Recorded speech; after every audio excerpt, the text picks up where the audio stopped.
ఎట్టకేలకు AP BJP అభ్యర్థుల జాబితా రెడీ అయిపోయింది. ఈరోజు సాయంకాలం కల్లా ఏపీ బీజేపీ వాళ్ళు వెల్లడించే అవకాశం ఉంది. ఈ పొత్తులో భాగంగా ఆంధ్రప్రదేశ్ ఎన్నికల బరిలో నిలిచే అభ్యర్థులకు బీజేపీ అధిష్టానం అభ్యర్థులను ఖరారు చేసింది. టీడీపీ జనసేన పొత్తు ఒప్పందంతో బీజేపీ కేటాయించిన 6 లోక్సభ స్థానాలు 10 అసెంబ్లీ స్థానాలకు సిద్ధం చేసినట్లు జాబితాను ఆమోదముద్రం వేసినట్టు తెలుస్తుంది. బీజేపీ పెద్దలు ఢిల్లీలోని పార్టీ కేంద్ర కార్యాలయంలో శనివారం నిన్న జరిగిన బీజేపీ కేంద్ర ఎన్నికల కమిటీ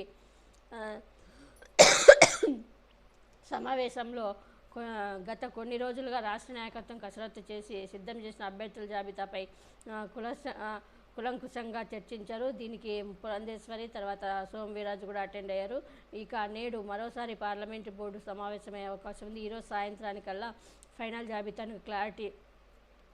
జాబితాపై క్లారిటీ రానున్నట్టు సమాచారం. కాగా మరో 2 రోజుల్లో బీజేపీ అభ్యర్థుల జాబితా కూడా విడుదలయ్యే అవకాశం ఉంది. ఇదినుండగా అనకాపల్లి,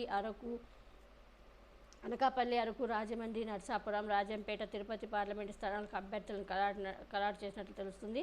కాగా బీజేపీ నుంచి టికెట్ ఆశించిన జీవీఎల్, పీవీఎస్ మాధవ్లకు నిరాశ ఎదురైనట్లు. మరోవైపు సోము వీర్రాజు విషయంలో కూడా సస్పెన్స్ కొనసాగుతుంది. రాజమండ్రి పార్లమెంట్ స్థానం నుంచి పురంధేశ్వరి పోటీ చేస్తే సోము వీర్రాజు అసెంబ్లీ స్థానం నుంచి బరిలో నిలిచే అవకాశం ఉన్నట్లు తెలుస్తుంది. అంతేకాకుండా నర్సాపురం ఆశపడి రఘురామకృష్ణంగరాజుకు కూడా షాక్ ఇచ్చినట్లు తెలుస్తుంది. బీజేపీ అనకాపల్లి వచ్చి సీఎం రమేష్ అని తెలుస్తుంది. అరకు కొత్తపల్లి గీత, రాజమండ్రి పురంధేశ్వరి, నర్సాపురం నుంచి మాజీ ఎంపీ గోగరాజు గంగరాజు లేదా శ్రీనివాస్ వర్మ అని తెలుస్తుంది. రాజంపేట నుంచి మాజీ సీఎం కిరణ్ కుమార్ రెడ్డి, తిరుపతి నుంచి మాజీ ఐఏఎస్ వరప్రసాద్ లేదా రత్నబాబు పేర్లు వినబడుతున్నాయి. ఈయన వరప్రసాద్ బీజేపీలో చేరినట్టున్నాడు.